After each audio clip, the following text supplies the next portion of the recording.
Hey, this is Kevin with MixCoach, and today on the show I have a good buddy of mine, Joe Carroll, who lives in Hendersonville, Tennessee, and I was just going to talk to Joe a little bit about some of the things he does. Joe is probably one of the busiest engineers in the Nashville area. I know it's hard for me to get him to. I think you mixed some stuff for me, Joe, about what 2 years ago, 3 years ago.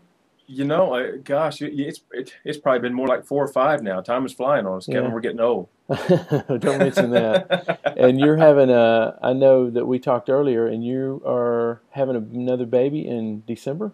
I am number three. Yeah, A yeah. surprise, huh? That's why I'm mixing this late on a Saturday. Got bills to pay. Yeah. Well, I wanted to talk to you for my mix coach people, Yeah, people who are just learning to mix, or some people that just want a different perspective on what other professionals are doing. So I thought I might just sure. bounce a couple of questions off of you. Oh yeah, Um, I'm excited. Love wh- to. why don't you tell us a little bit about your history? How did you get started? When did you move to Nashville? When did you tell us about your? I know you're in a new home studio. You were not too far from me at one time, and now you've moved. And Right, I'm about 15 minutes north of downtown now. I've been in this room about 3 years. I bought this house specifically because it's on a large, um, what do you call those kind of basements where it's half in, half out, you know? walkout So basement. yeah, walkout basement. Yeah, and that was my dream room, you know.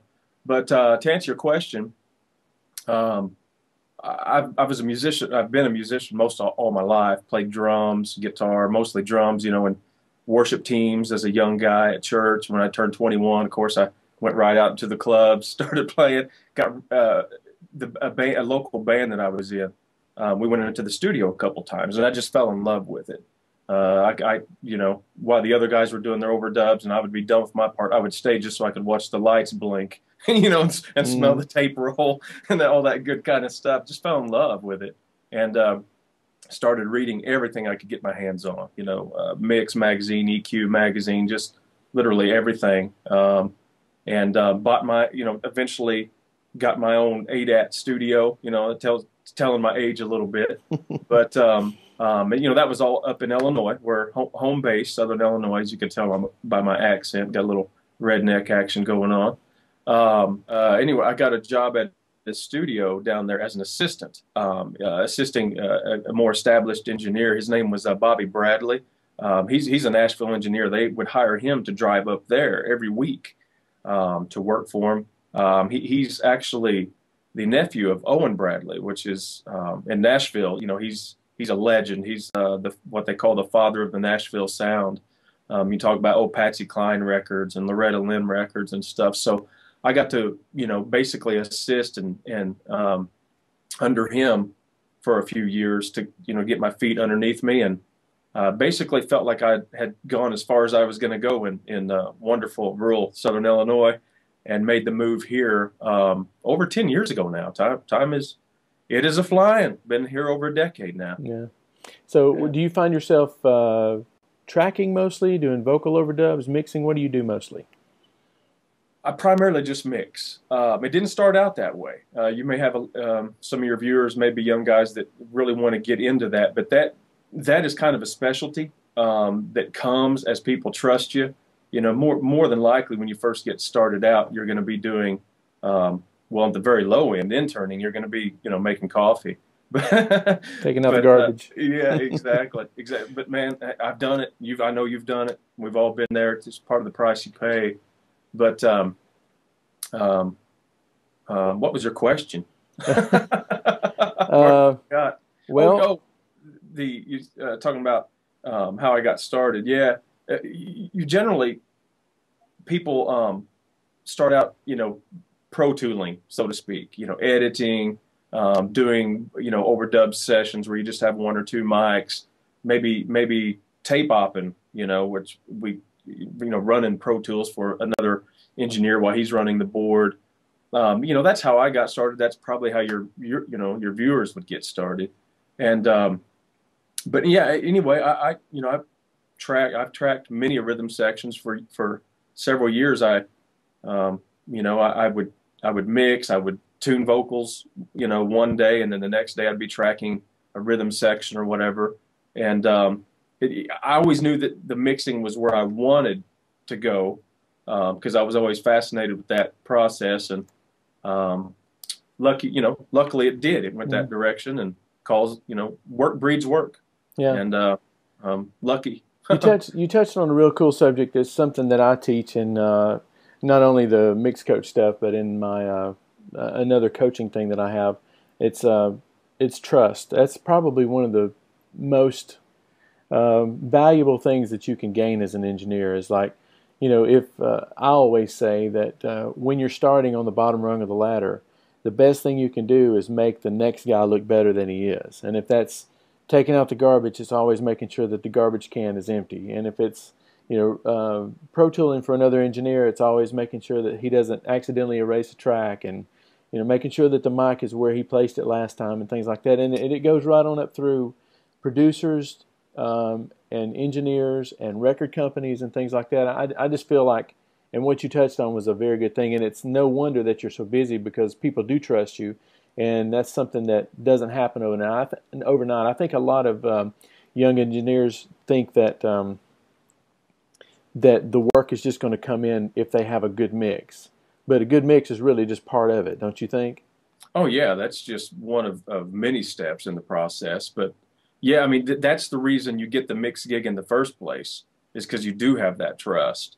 You and I both have clients that's been longtime loyal clients for us. Thank the Lord for them, and they come to us because they know what they're going to get. I mean, they already know the end result before that's why they come to me, or whoever. Right. I'm not bragging. I'm just talking about anybody that's in this business. Right. They're in it. They're going to meet their deadlines. If you tell somebody you're going to have the record done on the, October 15th, and they've got mastering scheduled on the 16th, you better have it done on the 15th. Right. Exactly. You can't make any excuses. No. I think you touched on another subject right there. I think, or maybe it's something I was thinking in my head here. I think the trust thing is not all the way, whether they trust you or not.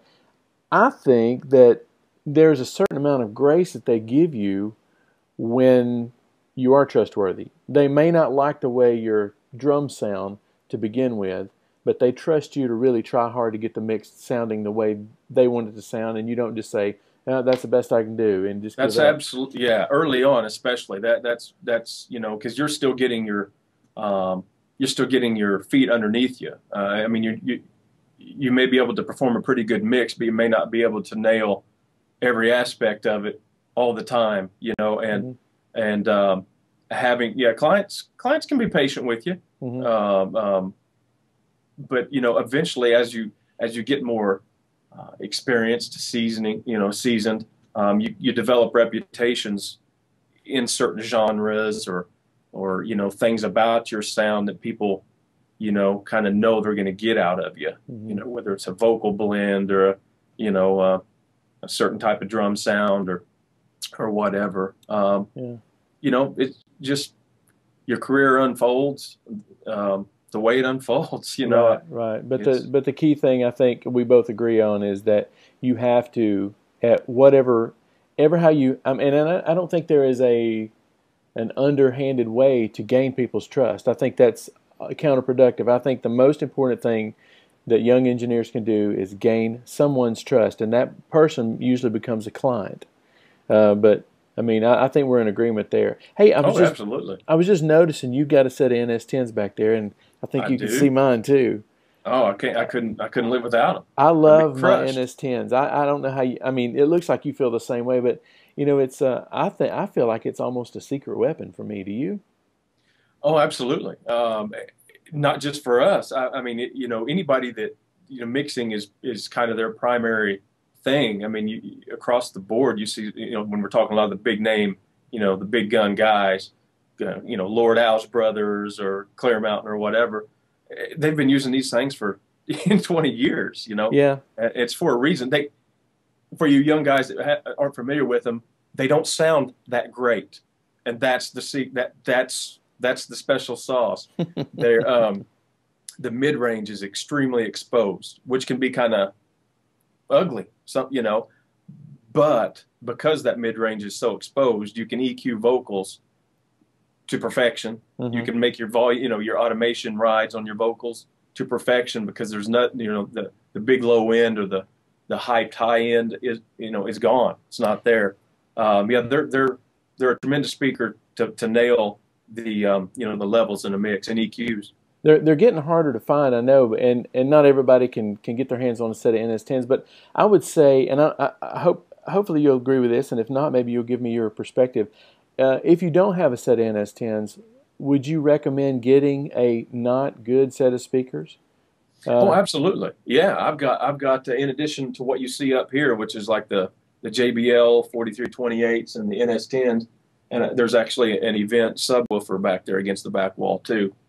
I've got some Yorkvilles. I've got the Auratones. A lot of your guys probably won't know what Auratones are. They're a little, like, basically TV speaker that came out, I don't know, 30, 40 years ago. Yeah, They've been, and mine are old as the hills, we used to man. call them horror tones. Yeah, because yeah, they sounded so bad. they sound really bad. Yeah. They're back here, and I've got some computer speakers too. That's a boom box or computer speakers will probably be the most likely thing that your clients will want to start out with, because the NS10s have been off the market for quite a few years. They've kind of it became in demand. So what are they, probably up to about $600 a pair now? Yeah, probably. Yeah, probably Yeah. so. Yeah. Tell me, when you go to your NS10s, what are give me two things that you listen for on the NS10s? The EQ on the vocal, Mm-hmm. that's number one. I mean, that's basically when I switch to them. I start with the JBLs. I'm EQing my band. I got the subwoofer in so I can hear the extreme low end.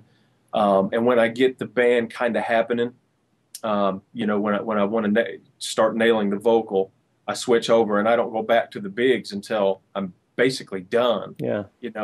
So I'm EQing the vocal and then writing the vocal. All the automation that I do is done through the NS10s, Right. because the mid range is so exposed, Right. and at a fairly low volume too. Do you listen to for snare? What I go to on mine is to make sure the snare drum's not too loud. They're great for the overall blend. Yeah. Yeah. Because mid range is where stuff cuts, and it's like you said. I mean, they're so exposed in that area, so Mm-hmm. clear in that area, because the extreme high end and low end are just gone. That you can make really accurate decisions about all those things. And even though they don't have a lot of low end, once you really know those speakers, you can tell where the bass guitar. You tell me if I'm wrong. You can really tell if your bass is right to some degree too, because you should just hear it. You should. It shouldn't Right. be boomy, but it shouldn't be gone either. Right. It should be just there. Yeah. They're a great reference for people that want to do this. The mix thing Right. all the time. For somebody that's not into that, you probably don't want to get in. Yeah. You don't want to get in that stance. One of the things I teach some of the guys who ask me is that it's not necessarily, you don't have to have a set of Event 2020s, which is what I have, and you don't have to have a set of NS10s, and you don't have to have Auratones, but what you do have to have is a set of speakers that you know, and not that sound perfect, but that you know where they shine and where they downfall. And it's not necessarily where they shine is what you listen to. Like for the NS10s, I know they're honky in the mid-range, so I use that to my advantage and listen for the stuff that would get out of control on that. And it's just so I would recommend to young mixers to, if you can't get yourself a pair of NS10s or whatever, find a bad set of speakers. And I've got a boom box in there. I've got a truck that I listen to mixes on. I've got these iPod. I mean, did you know? I mean, you realize a lot of people listen to mixes on these things. You have to listen to your mixes on this a little bit, or a good set of headphones that you can trust.